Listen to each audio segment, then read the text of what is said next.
Hello everyone, my name is Vlada Tokisin.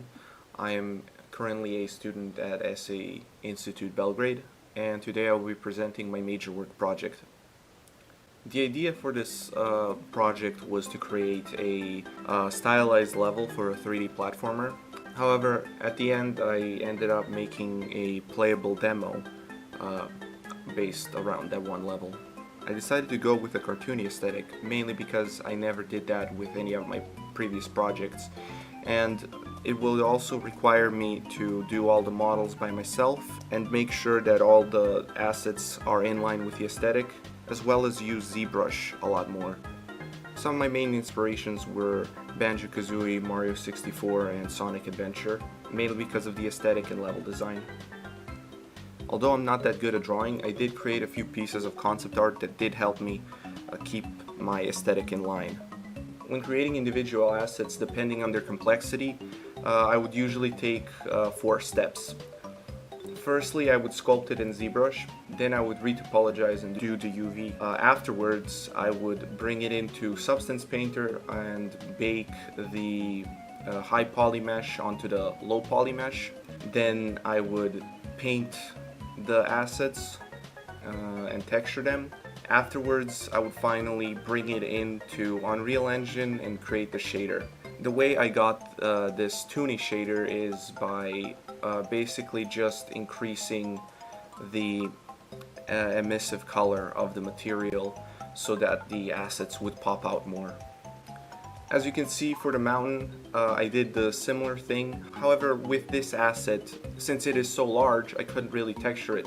So what I did is I painted the base of the mountain with vertex colors, and then afterwards I covered it in rock assets and also added some plant life on it to make it feel a lot more alive.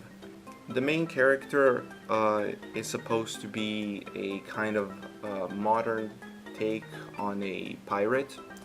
He's a young fellow whose ship crashed onto this island, who now has to gather pieces of his ship that are scattered throughout the island to get back home. The character was created and rigged and animated entirely by myself. Here you can see some of the animations, including some extra ones that weren't really used in the game. And this is the character blueprint, basically showing off how all these animations interact with each other.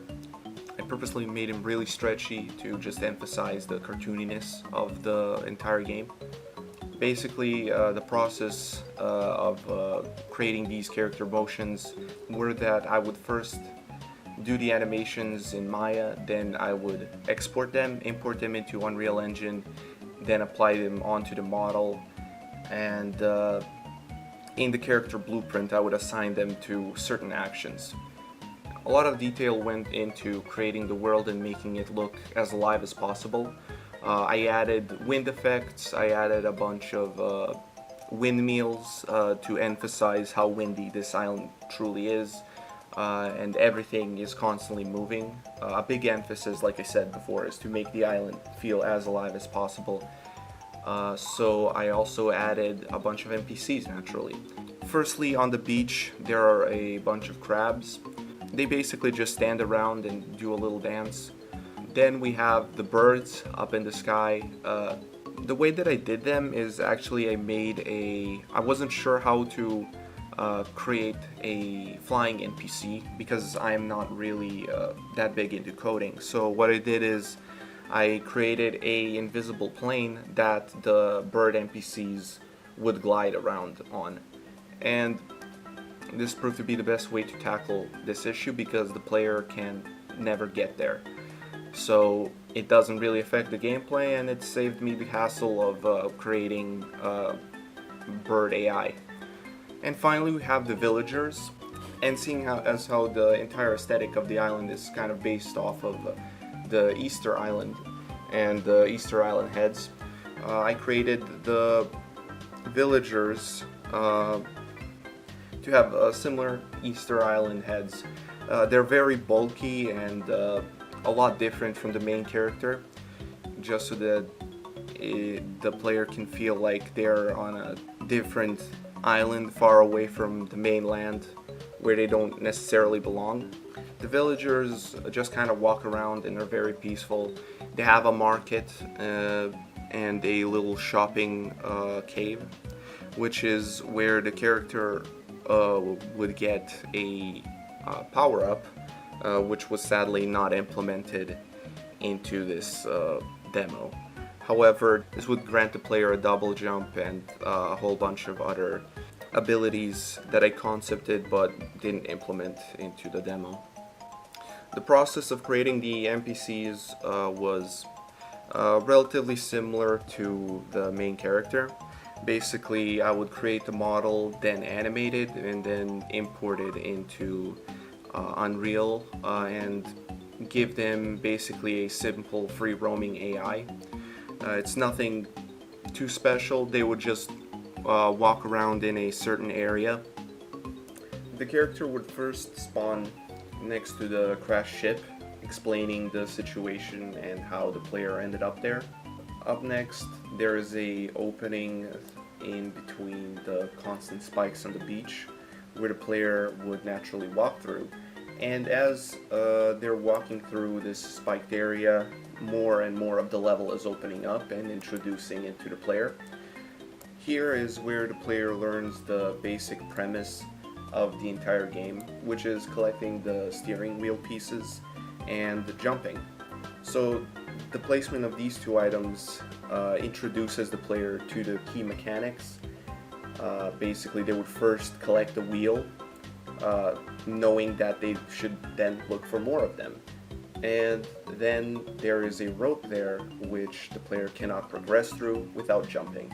And that's the basically core gameplay mechanic.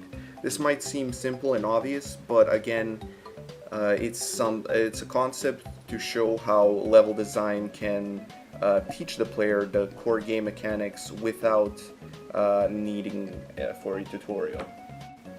Up next, after jumping over the fence, there is a spiral mountain which entices the player to climb up it and check out what's on top. When climbing up it, the player will be introduced to yet another ship part, and the next area where the player should go to find the next part is shown off. This also allows the player to see that from now on the ship parts will be marked with red windmills and altars so that they would be easier to spot. There is no other use of red in the level besides the character and the turning windmill, so it's gonna poke the player's eye to go there. After climbing up the second platforming section, basically the entirety of the level will be open to the player, and they will from now have the freedom to go wherever they want. You may have noticed that the main two assets are always visible no matter where the player is at the stage, and those two assets are the big mountain at the end of the level and the player's ship. So these two landmarks were placed in a way that they can be seen anywhere from the level so that the player would always know exactly where they're located.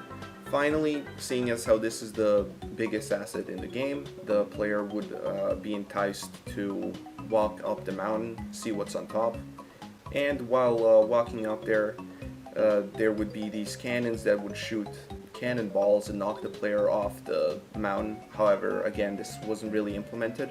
Finally, after making it to the top, the player would be greeted with a bunch of gold, and this is where the demo would end. So what this level presented is teaching the player the core mechanics of the game and guiding them to the end of the level without any pointers, and also conveying a story without any text or any cutscene. Thank you all for watching. I hope you enjoyed this presentation, and if there are any questions, feel free to ask.